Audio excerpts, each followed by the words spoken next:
đặt mình đặt mình hướng đi thẳng đi qua bảo vật này trên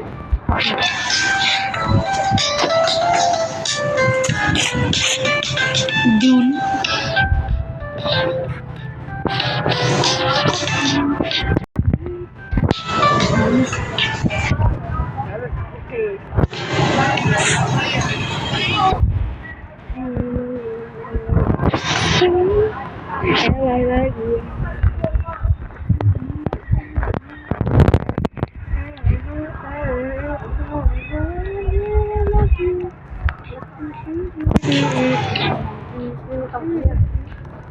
hay mà nó bị tụ quá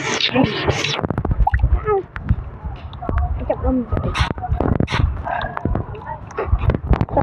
roll like this yeah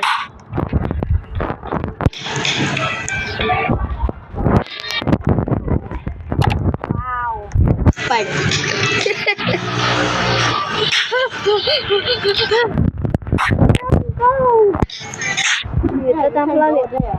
I can go here, you go here. I can go here, you go here. Hả? Ủa nó kia hả?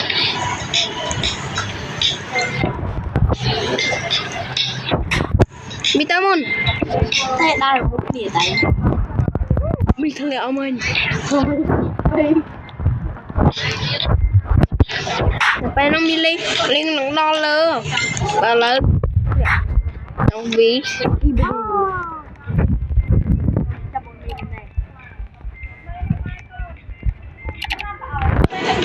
On. Mình sẽ tận tiện nào mà mình chơi mà.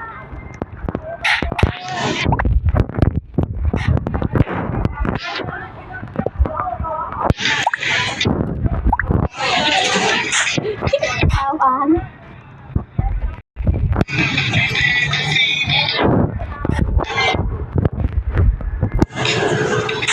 Oh my god.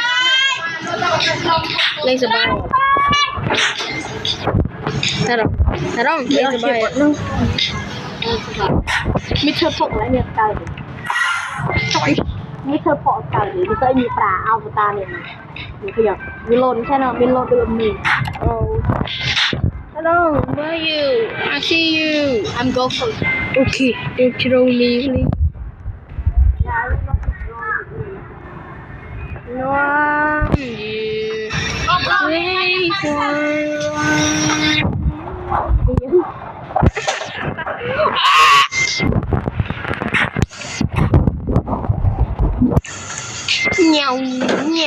for nhau lột nhau please chậm du lên đo nhỏ đi ô mình click lên đi rồi mày chậm lên đo đấy ô mấy con chậm ba vậy nha chậm mà play lên đo đi rồi ra rồi lại na em chưa play quên mấy cái này nữa thôi đấy để đi fan phượt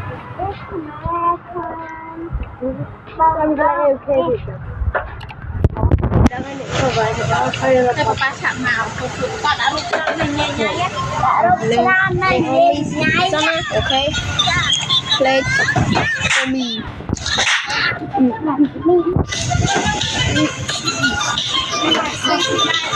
bất hết đã lên cái tấm mì hay đã lên cái tấm mì đâu đặt lên phục vào mấy con cái củ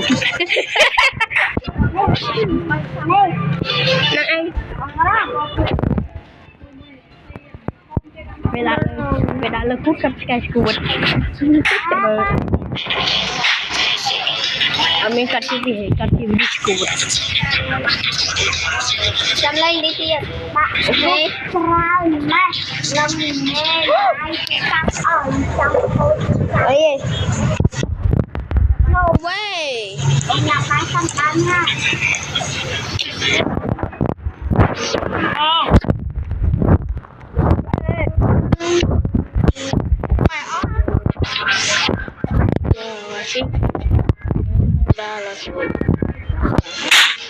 gua muốn lên lắm đuôi mày mình cho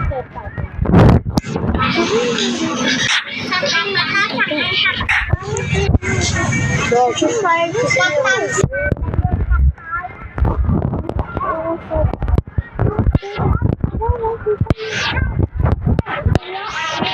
như vô nè đó vô cả ba tập bì trong cả ba tập bì con mì con xay tôm mọt ở đâu cho nó tư cho đó vô rồi đi ở đó ngay nè thôi sầm cả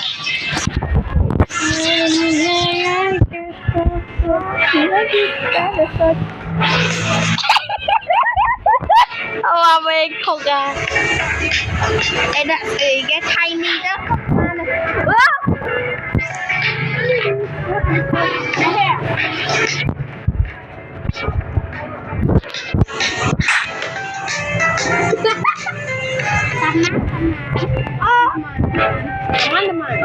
teman-teman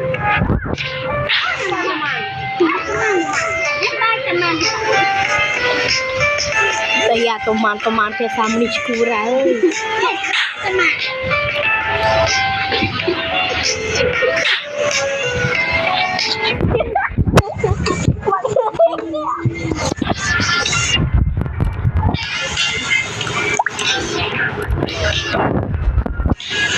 kalian coba mah ya goodbye